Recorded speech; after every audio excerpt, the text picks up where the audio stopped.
Welcome to Moonlight Mate Stories. Thank you for being here tonight. This is not just a tale, it is a world you are about to enter. A world where love and danger walk side by side beneath the silver glow of the moon. I'm grateful that you've chosen to spend your time here. So, sit back, breathe deeply, and let the shadows pull you in. Let the moonlight guide you into a forbidden story of love, betrayal, and power. This is the Forbidden Alpha, secret behind the moonlight. The forest was alive with the sound of pursuit. Branches cracked under heavy paws. The storm above wept icy rain, soaking through Alara's torn cloak. She stumbled through the mud, blood running warm down her arm where claws had grazed her. Her breath came ragged, each inhale sharp like broken glass. The fog pressed close, curling around her like hands reaching out to drag her down. She was hunted. Her heart hammered, not only with fear but with something darker, something inside her she could not control. Sparks of heat flared in her veins, power she dared not release. If she did, she feared the world would know what she really was. She fell to her knees, clutching her side. Behind her, growls split the night. The pack of shadow wolves was close. Too close. Alara's lips trembled as she whispered to herself, "Not now. Please, not now." But the power inside her, the forbidden fire, was waking. Through the storm, a figure emerged. Broad shoulders. A coat of midnight black. Eyes that glowed gold, piercing through the fog. Kale. The Alpha who was said to walk with shadows. Scarred by battles, marked by loss, feared by all. Yet in this moment, his gaze was not on the wolves that circled them, it was on her. "Elara," he said, voice deep and steady, as though he had always known her name. Her breath caught. Fear and suspicion tangled in her chest. How could he know her? The wolves lunged. Kale moved like lightning, tearing through them with claws and teeth. Every strike was brutal, but controlled. His presence filled the clearing like thunder rolling through the earth. When silence finally fell, his golden eyes turned back to her. "I've been watching you," he admitted, voice rough. "And I cannot let them take you." Elara staggered back. "Stay away from me." Yet even as fear burned in her, something deeper pulled her toward him. An invisible thread. A dangerous bond. Her mind raced back, memories flashing like broken glass. The day her pack rejected her. The night she was exiled, accused of being cursed. The whispers, "Her blood is dangerous. She is not one of us." She remembered the fire. How it had burst from her hands when she was only a child. How it had frightened even her mother. How the elders had declared her a threat. Now, Kale stood before her, unafraid. His voice softened, though his eyes never wavered. "You carry pain that was never yours to bear." Elara shook her head, backing away. "You don't know me. You don't know what I am." But he did. Somehow, he did. And that knowledge unsettled her more than the wolves that had hunted her. The storm calmed as they reached an ancient grove.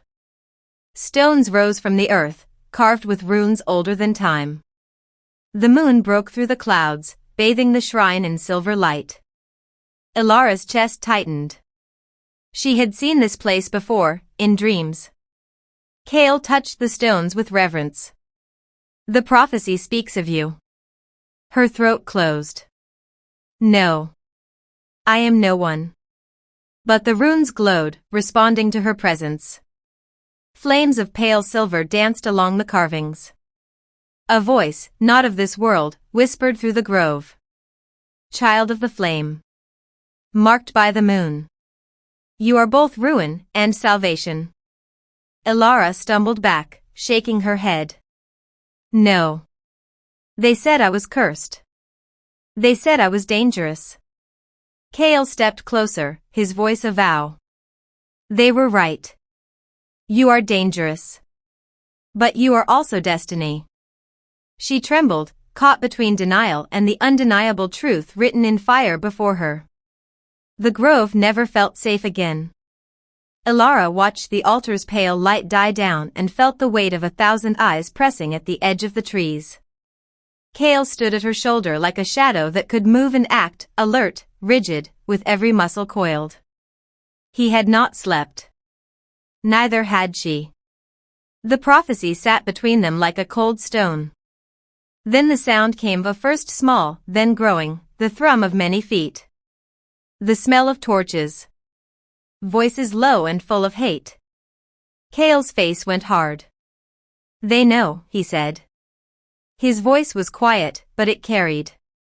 A wind moved through the branches as if the trees themselves listened. Figures stepped from the dark, not alone but in lines. Rival packs. Faces set in anger. At their head was Darius Black, a tall, wide-shouldered alpha with iron-gray fur and a half-moon scar across his cheek. He moved with the certainty of a predator who had been told he owned the world. "Thorn," Darius called. His words rolled across the clearing like a threat. "You hide the cursed child." Elara's skin slid cold. "Cursed," she breathed. The word had cut her whole life. Now it was thrown at her like a stone. "Bring her," Darius barked to his hunters. "Let the council decide. If the prophecy is true, we cannot risk our packs." Kale did not answer with words. In one motion he shifted. Silver fur, huge frame, teeth bared. He was fear and command in bone. The first clash was sudden. Wolves crashed through the grove with teeth and claws. Kale moved like a storm, taking down men who charged too close. Elara wanted to help, to stand with him, but fear made her legs heavy. The memories of torches and shouts in exile lived in the center of her chest. She had practiced not being seen. She had practiced smallness. But the pack did not see smallness now. They saw the glow beneath her skin and the mark on her arm. A hunter lunged straight for her. For a breath she stood frozen as a hand raised a spear. In that instant, something deep and old woke in her. The power that had slept for years rose like a bell tolling. She pushed back with her will. Not with thought, but with feeling, pain, fear, the memory of every time she had been turned out to the cold. The forest answered. Roots shivered. The air sang. A shock rolled from her palms like a shout. Soldiers staggered. Spears clattered. Some stumbled back, eyes wide with terror. For a moment it seemed the grove would hold its breath. Elara. Kale's voice hit her. It carried both command and fear. Control it. She tried. She closed her throat against the loudness of the magic. The silver flame receded like a tide, yet the world had seen. The strange light had brushed the faces of the hunters. It showed them that the stories were true. When the dust settled, Kale had driven the attackers back. Darius howled a promise to return. His eyes cut to Elara as if she had betrayed them all by existing. The grove shook with the echo of what had been unleashed. Elara was left standing in the trampled grass, heart pounding. The lines between protection and danger blurred. Her hands trembled. She had saved no one. She had only revealed herself. Kale approached slowly, his wolf form fading into his human shape. His face was quiet but haunted, the glow in his eyes betrayed a new kind of worry. "We will not be safe," he said. "Not while you're marked." He knelt and searched her face, as if asking for a promise she could not give. "We have to move. Now." She nodded, the grove still ringing in her ears. They gathered what could be gathered and slipped into the trees. Distantly, she heard Darius's vow, bring her to the council. Let the elders decide. Elara swallowed and walked into the dark with Kale at her side. She had thought the world had one story for her, exile. Now there were many voices deciding her future. Some would fight to destroy her. Others would try to use her. None would simply let her be. As they moved, a new, colder fear found her. Cale had not been the same after the clash. He had stood between packs and saved her, yes, but he had also watched her burn. The question settled between them, heavier than any weapon. How long before the line between protector and leader broke under the pressure? At the cave entrance where they would sleep, Cale paused and faced the road behind them. Far off, torches glowed and voices drifted like a storm on the wind. "You did not choose this," he said to her, soft as the earth. "But you will have to live with it." Elara drew a breath that shook. The night closed. She could feel something shifting in her chest, the promise of more battles and the ache of a name she could not yet own. A distant howl sounded, long, low, full of threat. Cliffhanger, the pack would not sleep easy, and the war for her future had only begun. They found shelter in a cave hollowed beneath a cliff, a place Cale's small band used in times of danger. The rock smelled of soot and old rain. A small, steady fire burned in the center. It was not much, but it was enough. Elara sank down near the flames, trembling. The adrenaline had left her and been replaced by a raw, quivering tiredness. She pressed the bandage to her side and felt the sticky warmth under the cloth. Cale sat opposite her. He moved without the armor of an alpha in that close space. The steady strength that made him deadly in battle softened in the cave light, revealing tired lines and ragged breaths. For so long he had been a single, hard thing, command and control. Now he let something else show. "You could have left," Elara said, the words small. "You could have let the packs take me." He tilted his head. "And what's inside me? Regret? Guilt? You were running from more than hunters. You were running from destiny. I could not let an innocent thing be used or burned." Elara looked at him and remembered the cut on his jaw, the old limp. She remembered him moving through the grove like he belonged there, like he had kept watch for years. He had seen cruelty. He had earned his scars. "You know my history," she whispered. "You know what they called me." "I know what they did," Cale said. "And I know how fear makes men cruel." They sat in silence. The fire popped and sent a shower of sparks into the dark air. The cave walls held their shapes, old, patient, and unafraid. Cale reached for a clean bandage and tended her wound with careful, practiced hands. He did not speak while he worked. His fingers were sure, not rough in cruelty but rough in a way that healed. "You are not only fire," he said finally. "You are also mercy. That is what frightens them." Elara laughed once, a small, broken sound. "Mercy? Do you think the world will ever hear that?" It only heard curses. He looked at her straight then, with a look so open it hurt. "People only hear what they want to hear. You can make them hear something new. But not by hiding." Her heart fluttered, not with fear this time but a small, dangerous hope. "And what if I am wrong? What if my power destroys them by accident? What if I become what they fear?" Cale's hand brushed hers. It was a small contact but it felt like a promise. "Then I will stand with you while you learn to use it. You will not be alone." His voice held a steady weight. "If you want me to leave, I will. But if you want someone to fight with you, say it." Elara looked down at their joined hands. The flame inside her had a name now, not only a curse, but a force to protect or to harm. Cale placed his fingers over hers and waited.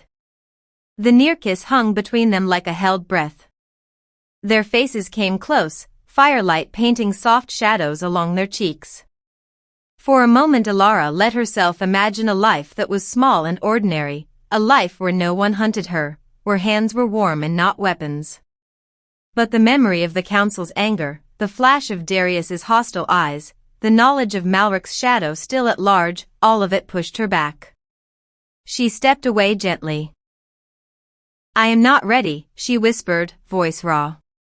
I'm afraid of what I might do. Cale did not press. He nodded as if he understood the thing that bristled in her chest. Then lean on me until you are. They spent the night talking in low voices. Cale told her small things about his past, not long tales, but small cuts of life that made him human, a sister he had lost, a promise he had made to himself, a failed attempt at a truce that had cost him trust. She told him about a mother who had tried to hide her and a father who had looked away. The easy truth of their exchange drew lines between them until it felt like a map. Where before she had been a lone road, now a path led from her to him. But roads like that were dangerous, many tried to walk them and fell into traps. Outside, the night moved. Somewhere wolves were still on the hunt, somewhere else, an ally might be gathering. The next move would not be gentle. As dawn bled into gray, Cale stood and stretched. He looked at Alara with a fierce gentleness. I will teach you to control it, he promised. But the world will not stop. We must train, and we must prepare. Alara met his gaze and for the first time did not turn away. She nodded. The cave door opened to a new day. The path forward was unsure and full of danger, but something else walked with her now, trust. Not total trust, not yet, too much pain had made her walls too high, but trust enough to try. As they left the cave, a messenger from Cale's pack came running, breathless and wild. The news he brought was short and sharp, the council had voted, and a new threat had been marked in motion. The name he spat as he fell to his knees made Alara's blood turn cold, Malric. The council chamber was cut from stone, high and cold, with torches flickering along its walls. The elders had gathered, their robes heavy, their eyes sharper than blades. Alara stood in the center of the circle, her wrists bound, the whispers of the pack crowd pressing in from beyond the walls. Cale was at her side, but even his presence could not silence the murmurs. The word cursed slithered like smoke through the hall. Darius stood opposite, his scar twisting with his sneer. Here is the girl of fire. The one who will bring ruin. Alara's chest tightened. She wanted to deny it, but the memory of silver flames in the grove betrayed her. Everyone had seen. Everyone knew. The eldest counselor raised his voice. The prophecy is clear, child of the flame. Some say she will save us. Others say she will end us. Which will it be? Alara trembled. I never asked for this. I never wanted power. I only wanted to belong. The crowd hissed. One voice shouted, lies. Another, she will destroy us all. Darius stepped forward, his voice heavy with venom. Look at her eyes. Look at the mark. She cannot control it. When the time comes, she will burn everything you love. Do not be a fool. Kill her now. The room erupted. Some cheered his words. Others shifted uneasily. Cale snarled, stepping between Alara and the council. You would kill a child because you fear her. Is that what makes you strong? Fear? The elders glared. And what makes you think you can protect her forever, Thorn? When her flames rise, will you stand with her, or will you burn with the rest of us? The question cut deep, and Cale's silence was heavier than any answer. Alara felt it like a knife. Doubt. Even in him. Her only anchor. Her only thread. The air grew hot. The ropes at her wrists trembled as heat pulsed under her skin. She shook her head, whispering to herself. No, not here. Not now. But the fire answered anyway. Silver light burst from her veins, wrapping her in a halo of flame. The torches flickered, then bowed before her glow. The council gasped. The crowd fell silent. In that moment, they saw not a girl, but a force. Some bowed. Others shrank back. But all of them feared. Elara lifted her eyes, tears burning down her cheeks. I am not your curse. I am not your weapon. But if you push me, if you twist me. Her voice cracked, but her power roared louder. I will not be your sacrifice. The chamber shook, dust falling from the stones above. For the first time, the council truly feared what stood before them. And in that fear, Darius smiled. Because now, the choice was clear: either Kale betrayed her, or he lost everything he had ever built. The council's words vanished under the roar of battle. The walls of the chamber cracked as shadow beasts poured into twisted wolves, black as night, their eyes glowing with unnatural fire. Malric had made his move. Screams filled the hall. Elders scattered. Warriors shifted into wolves and fought, but the beasts were endless. Kale shifted, his form massive, golden eyes blazing. He fought tooth and claw, holding the line. Blood slicked the stone floor. Elara stood frozen, her fire trembling at the edges of her skin. Fear tried to swallow her whole. She had always been told she would destroy it. That if she let go, nothing would survive. But as she looked around, at Kale bleeding, at warriors falling, at children crying in the shadows, something inside her snapped. She was not a curse. She was not a victim. She was fired. She was moonlighting. She was Alpha. Elara raised her arms. The flames burst free, not wild this time, but sharp, guided. Silver fire coiled around her like armor, her eyes glowing with ancestral light. The beasts shrieked as her power struck them, burning through their darkness.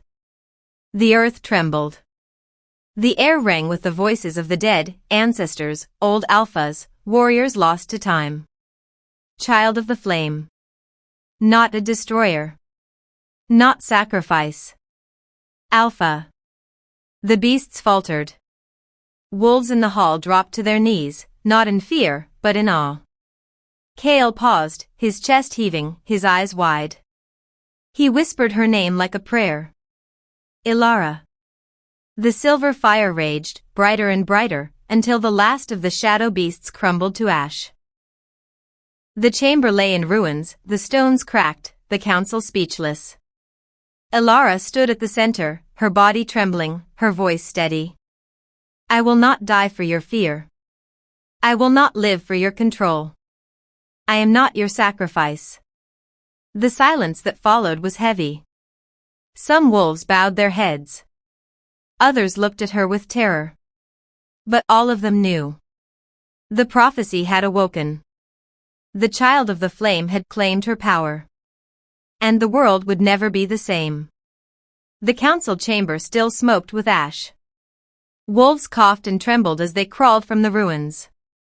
Elara stood tall, her silver flames fading into a quiet glow.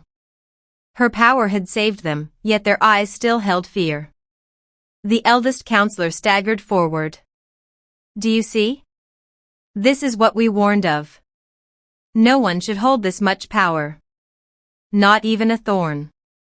She must be bound, contained, or what?